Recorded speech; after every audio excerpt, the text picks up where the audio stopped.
Terredefrance.fr, le premier site d'articles français et patriotes, présente. Ici Sud Radio. Les Français parlent aux Français. Les carottes sont cuites.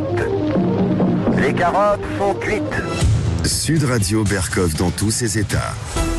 Et je n'oublierai jamais, vous non plus, auditeurs de Sud Radio et résidents de Sud Radio, l'immortelle prédiction du non moins immortel Bruno Le Maire. Nous allons mettre à genoux l'économie russe. C'est fait? Pas tout à fait, mais on va parler de ce qui se passe avec le gaz russe et peut-être l'uranium notamment. À tout de suite. Sud Radio André Berkov. Berkov dans tous ses états, ça balance pas mal sur Sud Radio. Et il y a de l'eau dans le gaz entre le Jazz et la Java. Mais il n'y a pas de l'eau dans le gaz entre la Russie et la France. Comment c'est pas vrai, mais l'embargo, etc. De quoi vous dire? Eh ben, on va vous dire ce qui se passe. Eh bien, c'est très simple, hein. Il faut comprendre, il y a la morale et il y a les intérêts. Il y a les paroles et il y a l'action. Donc, pour exporter son gaz par navire dans le monde entier, la Russie utilise des ports européens, dont Zeebrugge et dont Saint-Nazaire. Exposition légale, exportation, mais écoutez, qu'est-ce qui se passe? Eh bien, c'est très simple, l'Europe ne peut pas se passer du gaz russe. Alors, les ONG ukrainiens, les écolos disent, mais comment, je croyais que on avait l'embargo. Oui, on a fait l'embargo sur le pétrole brut, on a fait l'embargo sur les carburants, mais l'Union européenne, estimant ne pas pouvoir se passer totalement du gaz russe, tout comme de son uranium enrichi, ceux-ci ne sont toujours pas sous sanction. Philippe Charlès, bonjour. Bonjour. Vous êtes expert en questions énergétiques à l'Institut Sapiens. Vous avez écrit les 10 commandements de la transition énergétique aux éditions VA. Alors, qu'est-ce qui se passe? Donc, effectivement, l'Europe ne peut pas se passer du gaz russe. Donc, on fait les aimables courriers transmetteurs. Alors, on va dire que c'est quand même, au milieu du gué.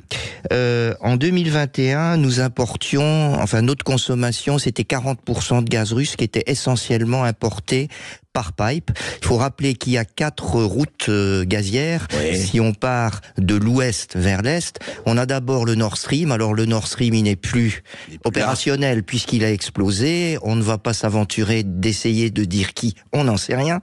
Deuxièmement, il y a le Yamal, celui qui traverse la Biélorussie et puis la Pologne. Lui, il est opérationnel, mais il ne véhicule plus de gaz aujourd'hui. Il y a toujours 2 pipes qui véhiculent du gaz aujourd'hui. Il y a d'un côté, et c'est quand même, un pied de nez à l'histoire, c'est celui qui traverse l'Ukraine. Donc, oui. C'est-à-dire que la Russie envoie par ce qu'on appelle le Brotherhood, qui veut dire le pipe de la fraternité, envoie du gaz à l'Europe. Oui. Et donc, par l'Ukraine. Et donc, à la fois l'Europe paye des redevances à l'Ukraine pour qu'on lui envoie du gaz de Russie. Donc, donc bénéficiaire le gaz, la Russie et l'Ukraine. Et l'Ukraine, les deux en même temps. Donc l'Ukraine et la Russie collaborent toujours en matière de gaz. Et puis on a un autre, vraiment plus à l'est, qui s'appelle le Turk Stream, qui traverse donc la Turquie et qui arrive en Bulgarie. Qui livre du gaz également. Qui livre encore du gaz aujourd'hui. Alors néanmoins, les volumes ont quand même fortement diminué, puisqu'on est passé d'environ 40% de la consommation européenne à 10% de la consommation européenne. Donc on a quand même baissé d'environ 30%. Ouais. Il y a un deuxième type d'approvisionnement. Là, on parlait uniquement des gazoducs. Deuxième type d'approvisionnement, c'est ce qu'on appelle le gaz naturel liquéfié. Donc c'est du gaz qui est liquéfié à température très froide, qui est chargé sur un bateau et qui peut être transporté comme du pétrole, les fameux comme méthaniers. Un liquide. Ce sont les fameux méthaniers. Et donc là, l'Europe a fortement augmenté sa consommation de gaz naturel liquéfié. En fait, ce qu'on peut dire, c'est ce qu'on n'importe plus de pipe par pipe, on l'importe aujourd'hui en gaz naturel liquéfié, dont une petite partie est du gaz naturel liquéfié russe. Et donc, si on rajoute le gaz naturel liquéfié et le gaz par gazoduc, on est passé d'environ 42% à 15%. Et on peut dire entre 2021 et 2023, on va prendre l'année 2022 qui est une année hybride puisqu'il y a une moitié normale et une moitié anormale. Et donc, on va dire qu'on s'est à peu près stabilisé. Et essentiellement, le gaz naturel liquéfié aujourd'hui n'est plus importé n'est pas importé de Russie massivement, mais surtout des États-Unis, sous forme d'ailleurs de gaz de schiste. Il faut quand même le savoir. La France est le premier importateur de gaz de schiste en Europe via le gaz naturel liquéfié américain. Alors qu'on rappelle que le gaz de schiste chez nous est non seulement interdit d'exploitation, c'est le diable absolu. Voilà, c'est le diable. Il faut même pas essayer de le repérer. Il faut même pas essayer de le repérer. Et on se souvient d'ailleurs dans les années 2014-2015 de Ségolène Royal qui voulait interdire à un méthanier, alors il était acheté par Engie, je crois, c'était une cargaison achetée par Engie, l'interdire d'accoster à Dunkerque pour livrer son gaz naturel liquéfié sous prétexte que ça pouvait être du gaz de schiste américain. Aujourd'hui, on a un peu oublié tout ça. Oui, le débouché du gaz en Europe est aujourd'hui essentiellement est devenu le gaz naturel liquéfié. On importe encore un peu de gaz russe, mais disons que le gaz naturel liquéfié est devenu la première source d'approvisionnement. Il y a quand même encore du gaz norvégien aussi, un petit peu de gaz algérien, mais globalement c'est surtout le gaz naturel liquéfié américain qui a remplacé le déficit de gaz russe, sachant également, c'est important, que notre consommation de gaz a diminué de 10%. Alors, pour quelles raisons? Évidemment, le gouvernement avance le fait que les Français sont très raisonnables et ont diminué leur consommation. Ce qu'on peut dire, c'est qu'on a quand même eu beaucoup de chance par rapport à la météo. Le réchauffement climatique, parfois, a du bon. C'est quand même de diminuer la consommation de gaz. Mais le prix du gaz a augmenté aussi. Alors, le prix du gaz, aujourd'hui, est assez bas. Le prix du gaz, on était, il y a un an, à 150 € le mégawattheure. Et puis vous multipliez par 2 et 2,5 par le prix d'électricité, c'est à peu près donc on montait à 500 € le mégawattheure le prix d'électricité.